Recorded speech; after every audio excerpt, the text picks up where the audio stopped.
Sa akong pagpamalandong karon sa atong ebanghelyo ug sa mga pagbasa lakip na sa Salmo, nakaingon jud ko nga tinuod gid ining giingon sa panultihon nga history repeats itself.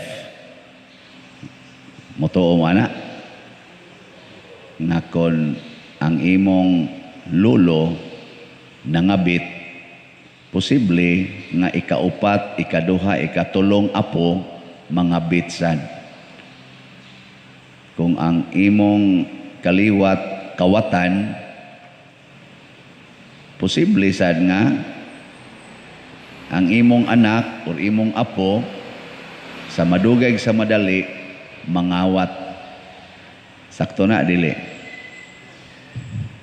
Pero kung ingnon sa nimo nga history repeats itself, mura sad noon og ang nagbuot ang history na.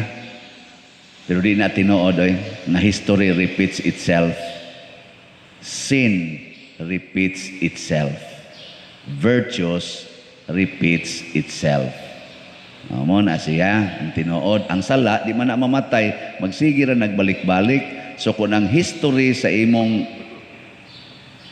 bang kaliwat ba ming dawat og sala silang kinabuhi, nya karon ikaw midawat sa kagsala, giunsa pagguba sa sala ang ilang kinabuhi kaniadto, mao sad nay buhaton sa sala karon nimo.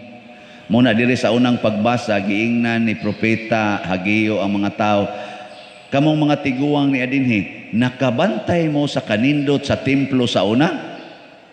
So nindot so ganing atong templo siya. Nya karon tanawa kay nibalik man sila sa Jerusalem kay ilang tukuron pagbalik ang templo, gigunob man tos ilang mga kaaway, gipangbungkag man tong ilang templo, gipanguha ang mga bulawan, giguba gyud ba. Moto pag-abot nila didto ingon siya, kakita mo unsa ni kanindot sa una katong paghimo ni ani ni Hari Solomon. Si Hari Solomon gud gahimo ato, porting ninduta. Hasta gud tong Queen of Sheba pag-abot niya didto kay ingon siya, sus unsa man ning temploha pagkanindot. Gunobon bitas kaaway, pagtan-aw nila isa tanawa wa nagyoy bili. Wa nay bili kay giguba. Pero niingon dayon si propeta Hageo, niingon ang Ginoo, ayaw kabalaka, ninduto ni nato paghimo karon ang bag-ong templo nga atong buhaton mas matahom pa kaysa una. Kay ang akong espiritu nag-uban naman kaninyo. Mao na iyang giingon. Sama sa pag-uban niya ninyo didto sa Ehipto sa dihang gibihag kamo. Nya gibihag man sad sila sa mga lain-laing nasod. Giubanan na sad sila sa Espiritu Santo, nagsunod na sila sa Espiritu Santo, gusto na kay silang musunod sa gustos Ginoo, giubanan sila ninduton.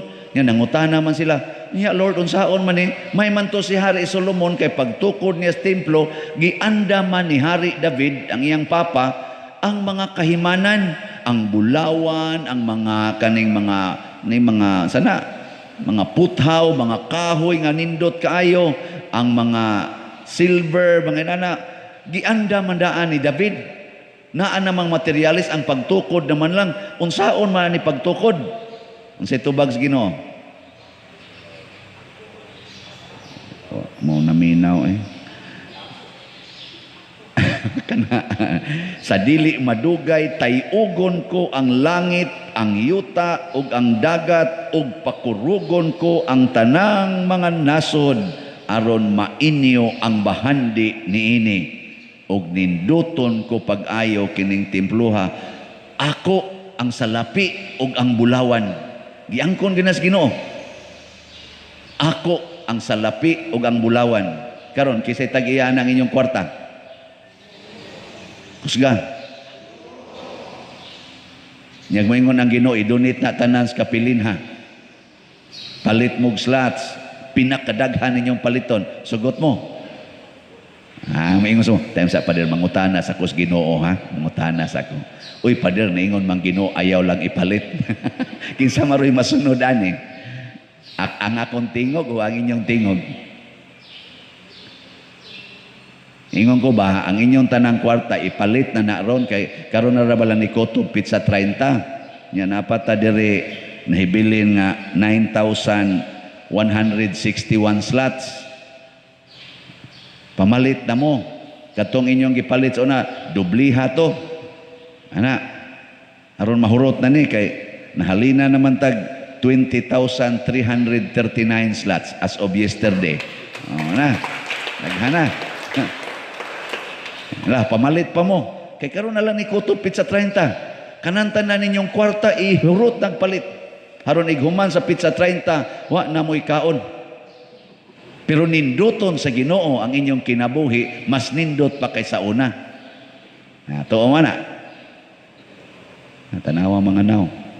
Kamu pa lang kayo din kasi ginag-ana, labaw na ning gatanaw sa online, sa di mada pa dire, di mada. Mao lagi na kung ang nag-uban nato ang Espiritu Santo, muingon kita, yes. Pag-abot na ni Kristo, mga igsoon, gihatag na niya ang tinuod nga Espiritu Santo. Gihuy pa niya ang iyang mga apostoles. Pagsunod, gipakunsara niya sa Espiritu Santo panahon sa Pentecostes. Unsay nahimo sa mga apostoles, unsay nahimo sa simbahan nga gitukod ni Kristo nga mao kining Catholic Church or Christian Church. Unsay nahimo? Labaw pa sa templo nga gihimo ani mga tao karon nga gihisgutan dinhi panahon ni Propeta Hageo. Adto mog Europe, adto mog Roma, tan-awa ang mga basilika nga gihimo, purting mga nindutan. Tibuok kalibutan, adto kag Amerika, adto kag Francia, Germany, England, tan-awa ang mga simbahan nga gipangtukod sa mga nagsunod sa Ginoo, purting mga nindutan. Awa mo kadto? Tan-awa na laning atong simbahan. Kabati. Sorry ha, kanang nangal sabi atong tiles dire no. Yan na. Ikumparar sa una, hay may nindot kani o kadto. O kani lagi. Kana inyong gilingkuran o nanindot na siya. Unsa may gibuhat sa Ginoo nga umantay kwarta, pandemic pagyod. Ug na may kwarta-kwartahan nato diri, ginagmer sad kayo kay nanagana sad. Ana.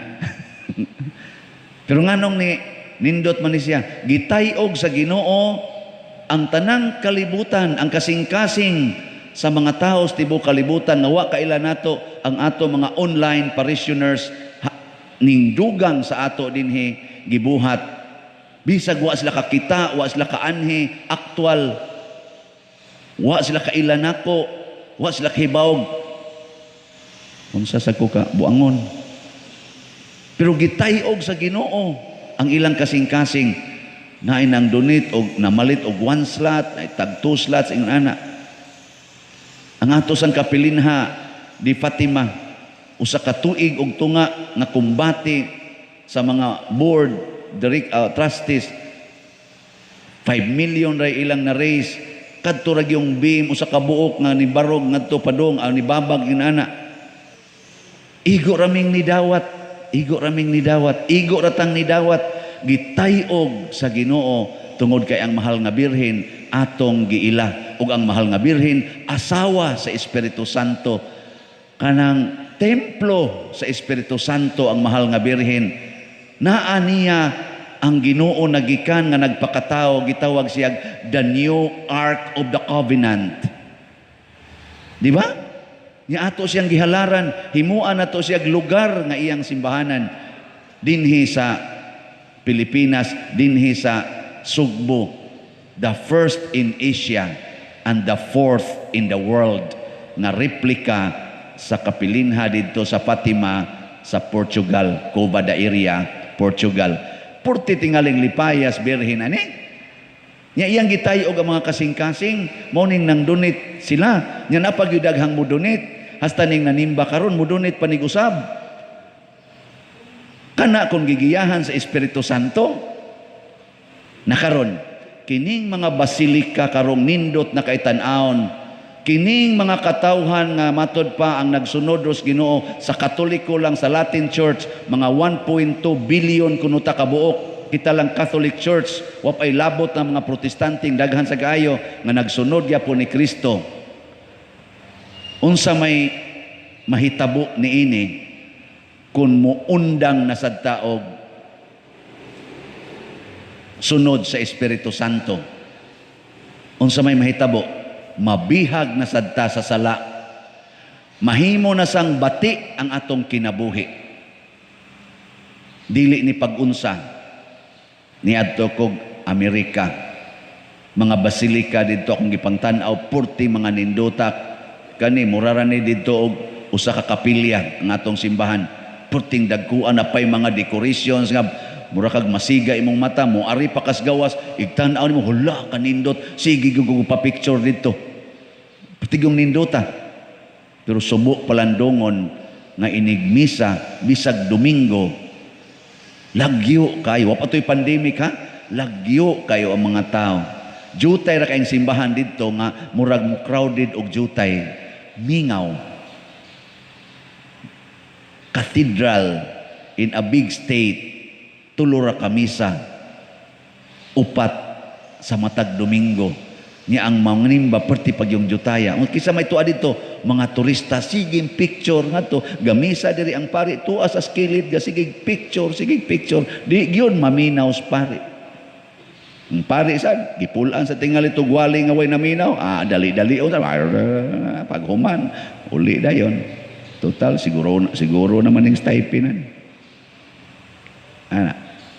Naguba ang Katoliko sa una nga mga nasod nga almost 100% Catholics, mga 80 to 90% Catholics, karon nahimo na lang 10 to 15% sa ilang population ang Catholics.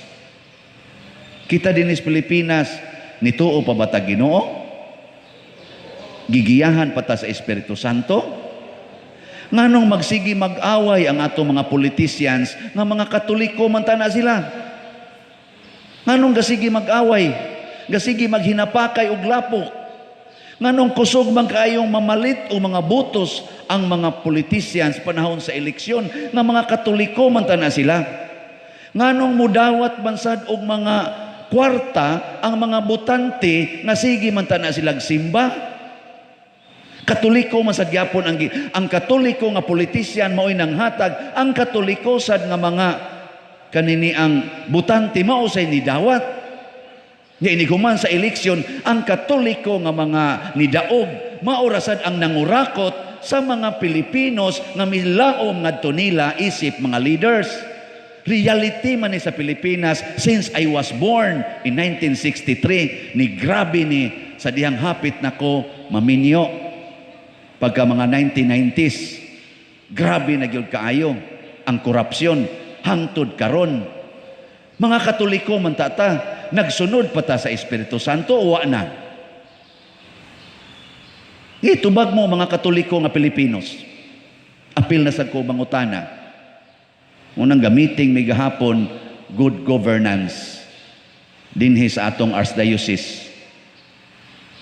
Pinanguluhan ni Monsignor Sanico, nilang Father Ben Traso, nila ni kaning Father Alex Kula. Nag-discuss in town mi dito na malandong unsaon man ni nato in town pag-usab ang mga utok sa ato mga kaigsuunan nga di na unta manawat aning mga kwarta nga ihatag sa mga politiko nga mga buangon kay ngano man unayon ra sa tagtukob ani inighuman Katoliko ta. Sige tag simba pero wa na tagiyahi sa Espiritu Santo. Karon lang pag uli ninyo sa inyo, kamo mga asawa, magyaw-yaw mo sa inyong bana nga palahubog? Magyaw-yaw mo o dili? Di na. Kamo mga ginikanan, magsige pa mong pangasaba sa inyong anak? Kinsa may gagiya ninyo kung mangasaba mo? Kung mamalikas mo, kinsa may gagiya ninyo? Espiritu Santo o demonyo? Magdinaw pa mo anang inyong yuta? Magsige pa mo pangigi ang mga koral? Sige patag kiniha ay tungod anang utlanan nga nangausab? Sige patag pangangkon aning yuta? Maunay gitudlo sa Ginoo? Ha? Munang naganam kabati ang atong palibot. Huot ang agianan, hapit di ka kaagi. Nya parkingan pagyod ang agianan nga publiko. Musamot na yung di na takagi, bati na kayong atong mga daan. Pitos, gobot, traffic. Huot, hasta ganing multicab, di na kaagi. Hasta ganing habal-habal, mabagid na. Ngano man na? Nindot pa na tungod sa atong kahakog. Kisa may gagiya na to ana, Espiritu Santo, mag-anam gitag kabati. Muna si Jesus ningon, kinahanglang mag-antos ko pag-ayo, una maluwas. Mag-antos ko pag-ayo, patyon ko nila. Una pa maluwas ang kalibutan. Ang pasabot ni Kristo, kamusad, pag-antos mo maayo para sa kaayuhan sa uban, pagpakamatay mo para sa uban, munindot lagi ng kalibutan. Ako'y magbuot, ana, basta ang kondisyon, pag-antos mo maayo. Ayaw mo pagdinao, ayaw mo pagsigig hinakog, ayaw mo pagsigig away, ayaw mo pagsigi og dinumtanay, ayaw mo anang higugmas kwarta. Ang kwarta dili makaluwas. Ang kwarta himuo nato nga instrumento sa kaluwasan. Unsaon man, i-share, ipaambit. Pero believe ko sa atong mga personnel, atong pakpakan, atong mga personnel. Yeah. Gamisa mo sa to si Father Arnel, atong bagong parochial vicar. Pag-abot, i-update ka, Pader. Ang atong stipend, Pader, lasan o gingon ani, okay ra ka, Pader? Pader, okay yung gayo, Padre. Okay yung gayo. Kung ako natin itong Father Arnel, utro man sa kang maigo, anak. Bahala ka niya. Willing sa kay atong parochial vicar, willing sa kay ko. Adi, basin pa mo positive na ni ang atong financial statement, income against operating expenses. Pero positive ta in general. Positive yun. Pero ang problema, ang actual income or kaning nisod sa parokya against operating expenses. Ana, na atong importante. Na mo ginang gipamulandungan. Nindog na ta.